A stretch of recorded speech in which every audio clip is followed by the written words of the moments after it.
আমার জাতি এত ভালো করে কোরআন শিখুক যে যেসব বক্তার দল স্টেজে উঠে কোরআন না পড়তে পারে, আমার কমিউনিটি যেন একদিন বুঝতে পারে যে এই বক্তা অচল।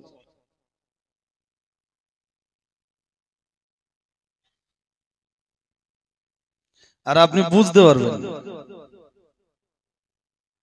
আপনি ভালো করে যেদিন কোরআন পড়তে শিখবেন সেদিন বহু বক্তার মজলিসে বসতে আপনার মন, আপনার এই এখনকার যে রুচিটা আছে না, এই রুচিটা অনেকটা পাল্টে যাবে। আমাদের এই যে দেশ জুড়ে কোরআন শিক্ষার আন্দোলন, একটা শ্রেণীর আলেম এই কোরআন শিক্ষার আন্দোলনের বিরোধী কেন? খুঁজে খুঁজে দেখবেন, ঠিক যেগুলো কোরআন পড়তে পারে না সেইগুলোই আমাদের এই শিক্ষা আন্দোলনের দুশ্মন।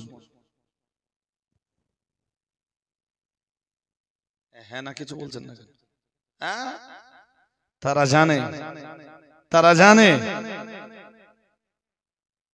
যে জাতি ভালো করে কোরআন শিখলে আঙ্গা বাটিয়ার আওয়াজ স্লো কেন?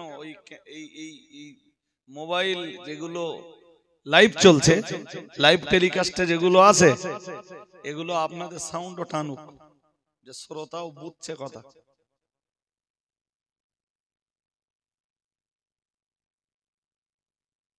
আমার কথা কি বুঝতেছেন আপনারা?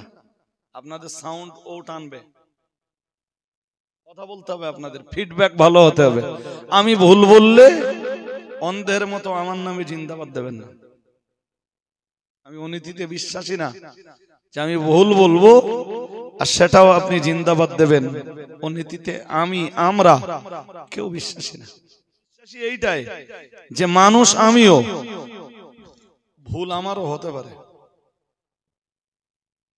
কিন্তু মিসটেক হওয়া, মিসম্যানেজ হওয়া এটা আলাদা জিনিস। আর মোটে পড়তে না জানা ওটা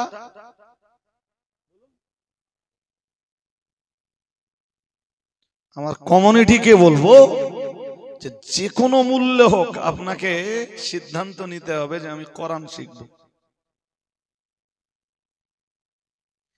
দেশ জুড়ে জাতিকে কোরআন শেখানোর জন্য মাতিন সাহেবের যে আন্দোলন,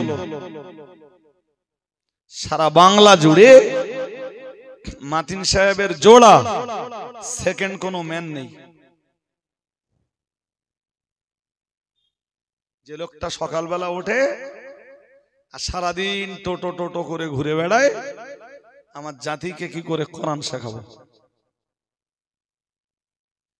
মানুষ দোষ গুণ দিয়ে গড়া, থাকতে পারে মাতিন সাহেবের ব্যক্তি কিছু ত্রুটি, থাকতে পারে আমার কিছু ব্যক্তি ত্রুটি। মানুষ ব্যক্তি ত্রুটির ঊর্ধ্বে নয়, দোষ ত্রুটি সবার কম বেশ, হ্যাঁ না বলে না, থাকতে পারে না। আমি কি একবারও বলেছি মাতিন সাহেব ফেরেশতা? একবারও বলেছি যে কাইম সাহেবের কোনো ত্রুটি নেই? বলেছি? মানুষ মাত্রে যে ভুল হয় সে ভুল মুফতি সাহেবেরও হতে।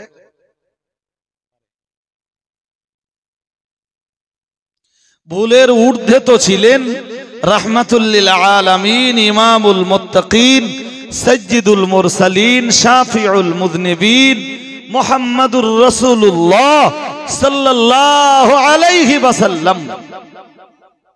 সবাই মিলেমিশে বলেন, গুনাহ তো ছিল না পৃথিবীর নবীদের,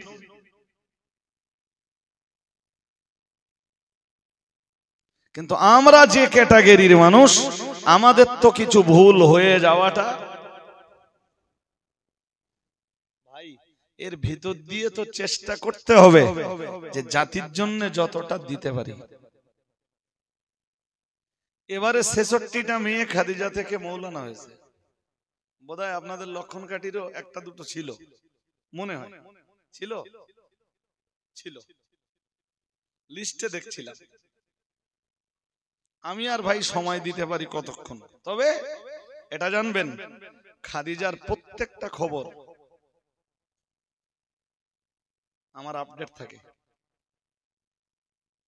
কোন মুহূর্তে কি হচ্ছে না হচ্ছে সবকিছু আপডেট থাকে। তা না হলে এই আমি ঘুরে ঘুরে বেড়াচ্ছি, দিনের বেলা স্কুল, রাত্রে বেলা জলসা, অত বড় একটা শিক্ষা প্রতিষ্ঠান ও এমনি এমনি চলে না।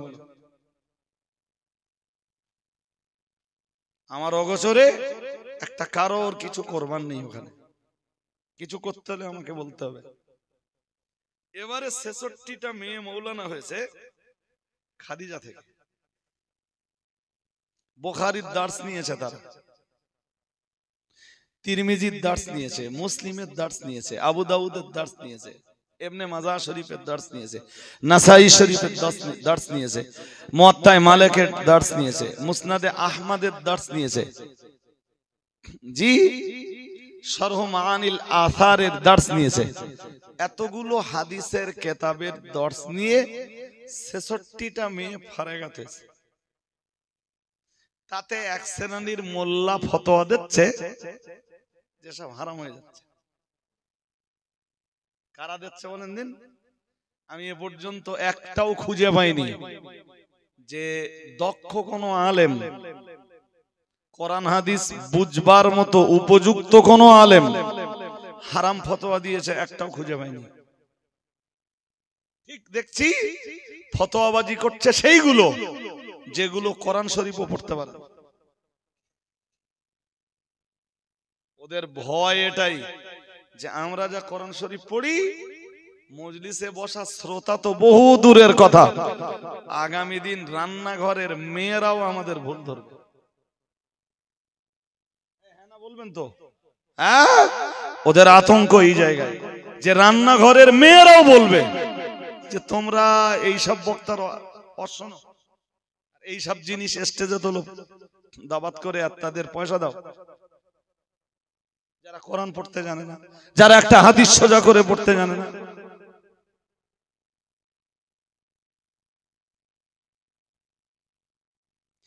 এই এক্ষুনি যে জিনিসটা শিখলেন আপনারা, মাক্কি সূরা আর মাদানী সূরা।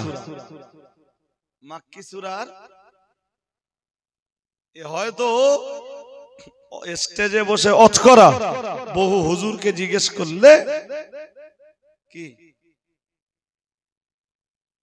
আরে যে কোরআন শরীফ পড়তে পারে না সে কোথা থেকে খবর রাখবে?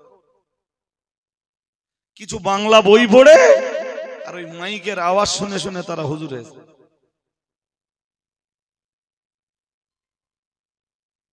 মাইকের আওয়াজ বোঝেন?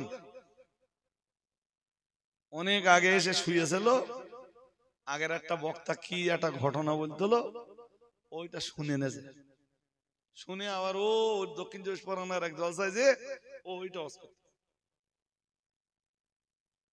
ও দলিল মাইকের আওয়াজ, ও যার কাছ শুনেছিল ওরে যদি ধরা হয় যে ভাই তুমি কোথায় পেয়েছো, কোন কেতাবে আছে বলো দিন, আমি জানি না তো আমার খালু জানে।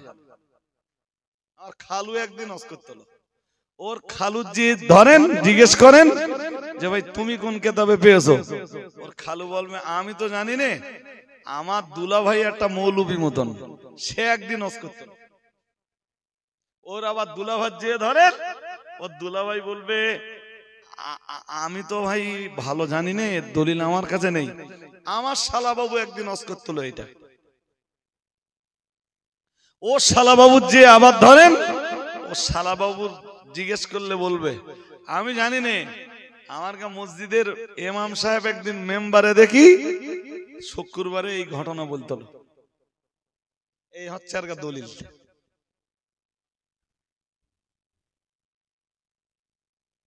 কি বলছি বুঝতেছেন কিছু? যেখানে ধর্ম প্রচার করতে লাগে কোরআন, কি লাগে জোর করে বলেন না কেন, কি লাগে? ধর্ম প্রচার এমনি এমনি বলো। যেখানে ধর্ম প্রচার করতে গেলে লাগে রাসূল পাকের হাদিস। কি লাগে? কি লাগে? উঠে মেয়ে ছেলের মতো 2 ঘন্টা গল্প করতে, গল্প মিন্স ঘটনা।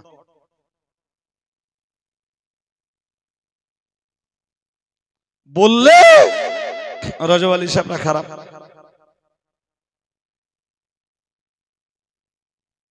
তুমি স্টেজে উঠে ঘটনা বলবা, তা কোরআন আর হাদিস বয়ান করবে কি দিলীপ ঘোষ? জাতির কাছে, মুসলিম কমিউনিটির কাছে কোরআন আর হাদিসের বার্তাগুলো পৌঁছে দেবে কি নরেন্দ্র মোদী?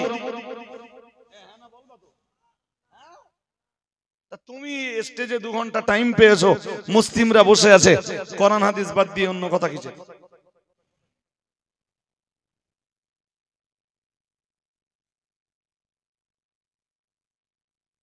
জি, বড় লজ্জার সাথে বলছি কথাগুলো আজকে। হাজরিনে মজলিস, কি পড়েছিলাম? সূরাতুল কাউসার। বলুন কি পড়েছিলাম? আপনাদের ধৈর্য হারা হলে হবে না, খুব ধৈর্য রাখতে হবে আজকে। দেখি কতটা ধৈর্যশীল আপনারা।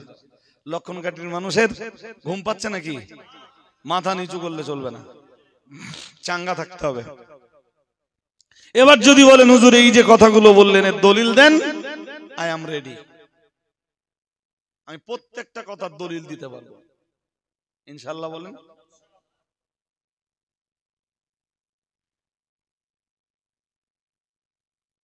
রাসূলুল্লাহ ইন্তেকালের আগে বলেছিলেন যে আমার পরবর্তী সময়ে আমার উম্মতরা বিশেষ 2টি জিনিসের ফলোয়ার হবে। 1 নম্বরে বললেন কিতাব আল্লাহ, 2 নম্বরে বললেন সুন্নাত রাসূলিহি। 1 নম্বরে বললেন তারা আল্লাহর কিতাবের ফলোয়ার হবে, 2 নম্বরে রাসূল বললেন সুন্নাত রাসূলিহি, এবং রাসূলের সুন্নাতের ফলোয়ার হবে। আরেকটু মন খুলে বলেন। কিতাব বলতে কোরআনুল কারীম। নবীজি বললেন আমার পরবর্তীতে আমার উম্মত আল্লাহর কোরআনের ফলোয়ার হবে, এবং আমি মুহাম্মাদুর রাসূলুল্লাহ সাল্লাল্লাহু আলাইহি ওয়াসাল্লাম আমার সুন্নাতের ফলোয়ার হয়ে যাবে। আমার উম্মত যখন আমার কিতাবের ফলোয়ার হবে, আল্লাহর কিতাবের ফলোয়ার হবে, আমার উপরে নাযিল হওয়া কোরআনের ফলোয়ার হবে, এবং আমার সুন্নাতের ফলোয়ার হবে। আল্লাহ পাকের নবী বলেছিলেন লান তাদিল্লু মা তামাসসাকতুম বিহিমা। এই 2 জিনিসের ফলোয়ার হলে আমার পরবর্তী উম্মতকে কেউ গোমরা বানাতে পারবে না। আরেকটু মন খুলে জি, খুব মন দিয়ে কথা শুনুন আর বুঝুন। নবী বললেন আমার উম্মত পরবর্তীকালের উম্মত ফলোয়ার হবে কোরআনের, ফলোয়ার হবে সুন্নাতের। এই পর্যন্ত যা শুনলেন, বলুন তো আমার উম্মত ফলোয়ার হবে ঘটনার,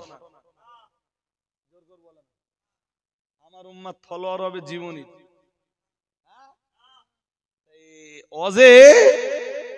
অজের মজলিস গুলোতে বিপুল পরিমাণ ঘটনা কেন বলা হয়, আর আপনাদের মতো শ্রোতারাই বা কোন রুচিতে বসে বসে শোনে?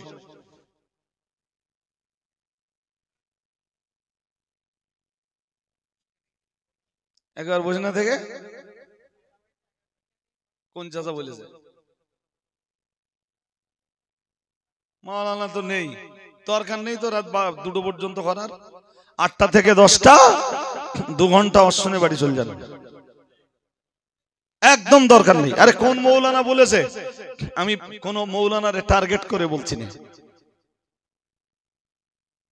হ্যাঁ, লোকে কোরআন বোঝানোর জন্য খুব খুব মন দিয়ে শুনতে হবে। এই যে মন বাইরে দিলে আমার কথা বুঝবেন না।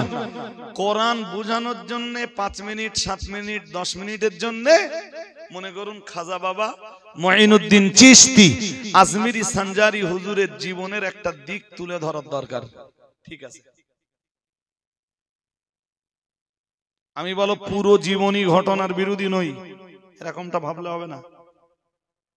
কোন সাহাবীর একটুখানি জীবনী তুলে ধরা দরকার, জি, যেটা কোরআন বোঝানোর প্রসঙ্গে আসবে।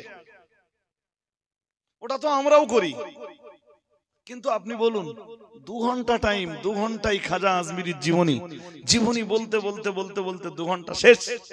বলুন খাজা আজমিরির জীবনী আল্লাহ নাজিল করেছেন না মানুষ লিখেছে? জোর করে বলে না। আর কোরআন নাজিল করেছেন কে? তা কোরআনের চাইতে খাজা আজমিরির জীবনী বেশি সত্য হতে পারে? কোরআন বাদ দিয়ে আমি শুনবো কেন? যেখানে হাদিস শরীফ বিবরণ দিয়েছে, আল্লাহ পাকের রাসূল জানিয়েছেন, ফাইন্না আসদাকাল হাদিসি কিতাবুল্লাহ আও কামা ক্বালা আলাইহিস সালাম।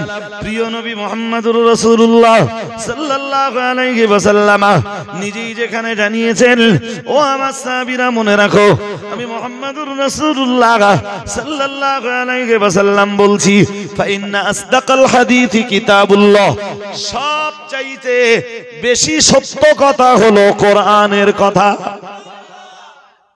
আর একটু মন খুলে বলেন, কোরআনের চাইতে বেশি সত্য কথা আর কিছু?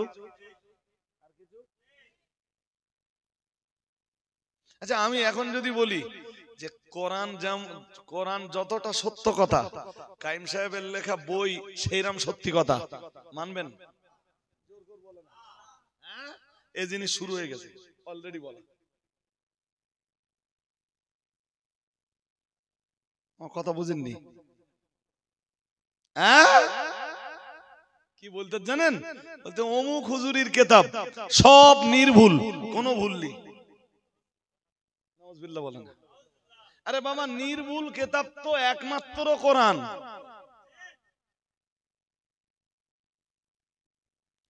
আল্লাহ পাকের কোরআনের সূরাতুল বাকারার দ্বিতীয় আয়াতে মহান আল্লাহ জানিয়েছেন, যালিকাল কিতাবু লা রাইবা ফীহি।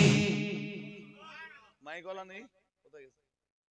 আল্লাহ পাকের কোরআন জানিয়েছে, মহান আল্লাহ ইরশাদ করেছেন, যালিকাল কিতাবু লা রাইবা ফীহি। মহান আল্লাহ জানিয়েছেন, এটা এমন একটা কিতাব যে কিতাবের ভিতরে কোনো সন্দেহ নেই।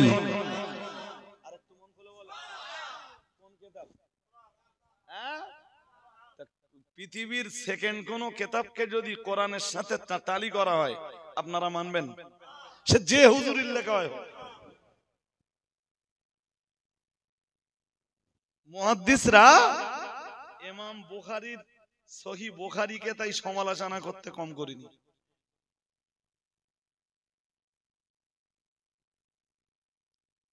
কথা শুনছেন? যে বুখারীর মর্যাদা বলা হয়েছে আসাহুল কুতুবি বাদা কিতাবিল্লাহি তাআলা। আরেকটু, যে বুখারীকে বলা হয়েছে কোরআনের পরে সবচাইতে বিশুদ্ধ কিতাব, সহিহুল, সবাই বলেন সহিহুল বুখারী।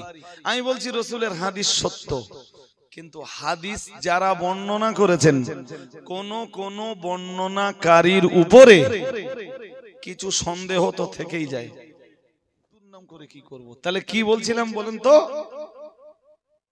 কোরআন একমাত্র কিতাব যেখানে নো ডাউট, নো। এবার বলুন, ডাউট নেই এরকম কিতাব কয়টা? হাওয়ায় আওয়াজ দেননি বলো। আর কেউ কেউ এদিক সেদিক দেখতেছেন, দেখলে হবে না। বলছিলাম ডাউট নেই পৃথিবীতে এরকম কিতাব কয়টা? একটা। কোন হুজুরের লেখা কিতাবও কখনো কোরআনের মতো হতে পারে?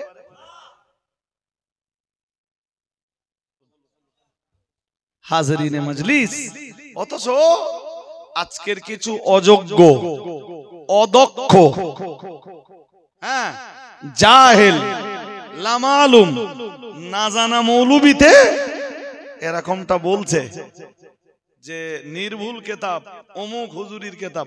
আমি নাম বলছি না, নাম বললে আবার আমার ব্যাপারে আপনার ধারণা, কনসেপশন বদলে যাবে।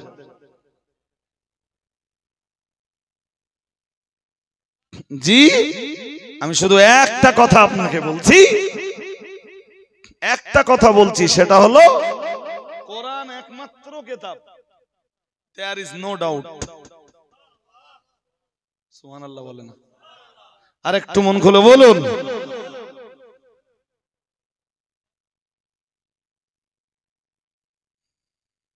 তাও মানুষ জিন্দাবাদ দিচ্ছে, তাতেও আওয়াজ হচ্ছে নারায়ে তাকবীর, আল্লাহু আকবার, অতি জিন্দাবাদ দিচ্ছে মানুষ। মানে এ সমাজও কত গোমলা, সমাজ কত অন্ধ।